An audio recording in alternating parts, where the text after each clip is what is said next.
Question নং 3 substitution table.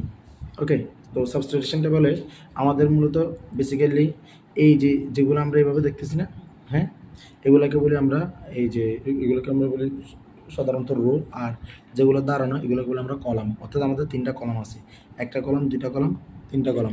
এই 3টা কলাম থেকে আমাদের এই যে রোগুলো আছে, রোগুলোর ভিতরে এগুলা মানে ভাগ ভাগ করা আছে।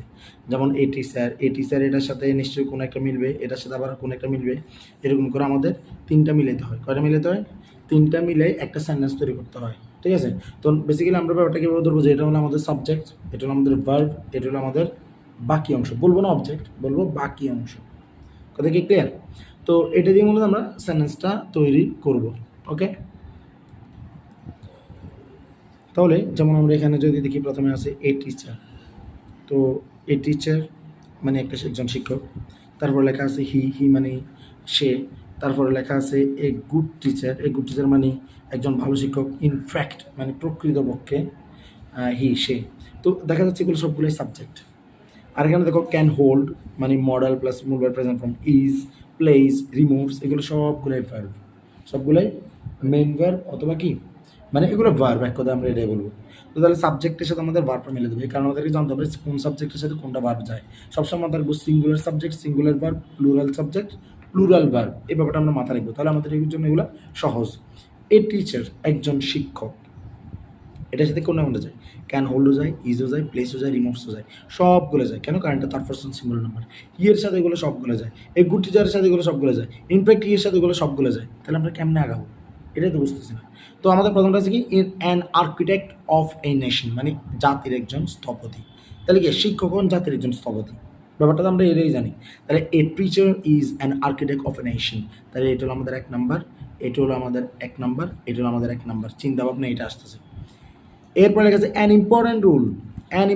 একটা গুরুত্বপূর্ণ ভূমিকা ইন বিল্ডিং আপ মানে গঠনে অফ এডুকেটেড নেশন। আর শুদ্ধ করে বলে আরও অ্যান এডুকেটেড নেশন মানে শিক্ষিত জাতি গঠনের গুরুত্বপূর্ণ ভূমিকা। তো আমরা জানি কি আগের ভিডিওগুলোতে আমরা যখন অন্যান্য ব্ল্যাঙ্ক করছিলাম, আমরা জানি যে গুরুত্বপূর্ণ ভূমিকা পালন করে। তাহলে পালনটা দরকার। তো আমরা জানি অ্যান ইম্পর্টেন্ট রুল হয় না, হয় প্লে অ্যান ইম্পর্টেন্ট রুল অথবা প্লেস অ্যান ইম্পর্টেন্ট রুল। তাহলে আমাদেরকে প্লেস পুশ করতে হবে, যে এখানে একটা আছে প্লেস, হয়ে গেছে না? তাহলে আমরা বুঝলাম এটা আমাদের 2, এটা আমাদের যখন করতে হলো কোনটাকে আমরা দেবো, আমরা দেবো he plays an important rule.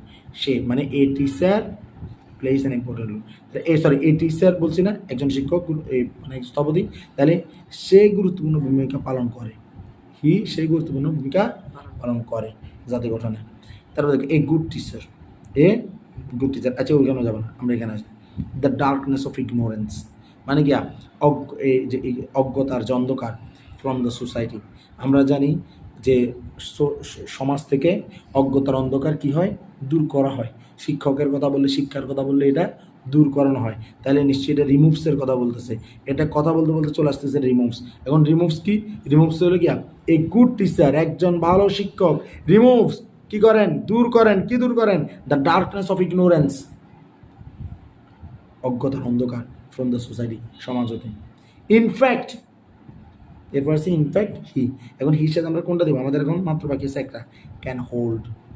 In fact he can hold.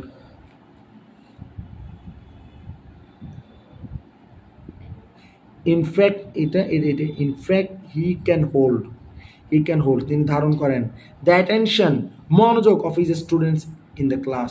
তিনি ছাত্রছাত্রীদের তার মনোযোগ ধরে রাখেন, এই যে মানে তার ক্লাসের ইয়াগুলা। কথা কি বোঝা যাচ্ছে? এরপর আমরা এখানে আর কাছে যে philosopher and a guide to his students. এরপর আমরা লাস্টে কি বলতে পারি, a teacher is a philosopher. এটা আবার 1 নাম্বারও যাবে, আবার কত যাবে, 5ও যাবে। A teacher is a philosopher একজন শিক্ষক হয়, একজন দার্শনিক। And a guide to his students তার শিক্ষক তার ছাত্রছাত্রীদের একজন দার্শনিক এবং একজন অভিভাবক। কথা কি ক্লিয়ার?